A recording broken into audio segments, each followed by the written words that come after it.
почуван за овие сегашни генерации.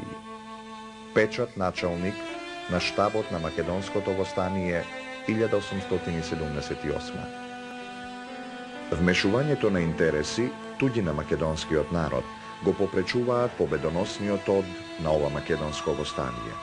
Неговиот македонски карактер и неговата програма очигледно биле пречка за некои туѓи апетити.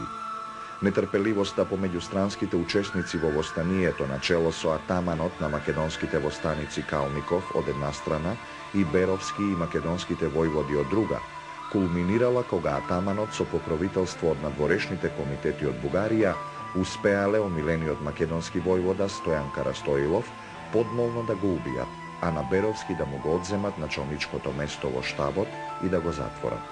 За ова, Беровски во своето писмо до Софискиот благотворен комитет напишал: До 4 ноември го напушти востанието во победоносен од.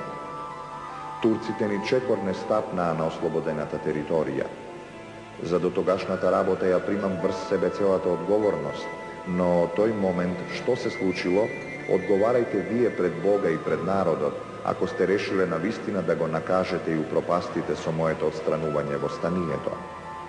Му се ветувам на својот народ, до крајот на животот да му служам, но за да се постигне неговата цел, не сакам да се служам со оној систем со кој се служат туѓинците. Но во одговор на ова, Беровски е затворен во бугарскиот затвор во Горна Џумаја, од каде е пуштен дури по интервенцијата на охридскиот митрополит Натанаил Кучевишки. Своето ветување пред македонскиот народ Димитар Поп Георгиев Беровски го одржал и по завршувањето на овие востанија низ соработката со Гоце Делчев, по создавањето на условите за формирање на внатрешната македонска револуционерна организација во 90-тите години на минатиот век. Крајот на својот живот го дочекал во Ќустендил, каде што ги поминал последните години во средина полна со бегалци од се уште поробената Македонија.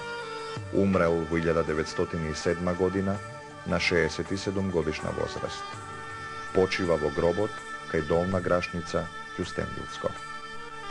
Зад себе го остави своето големо ослободително дело за македонскиот народ и сведочењето за тоа време низ своите записи и кореспонденција.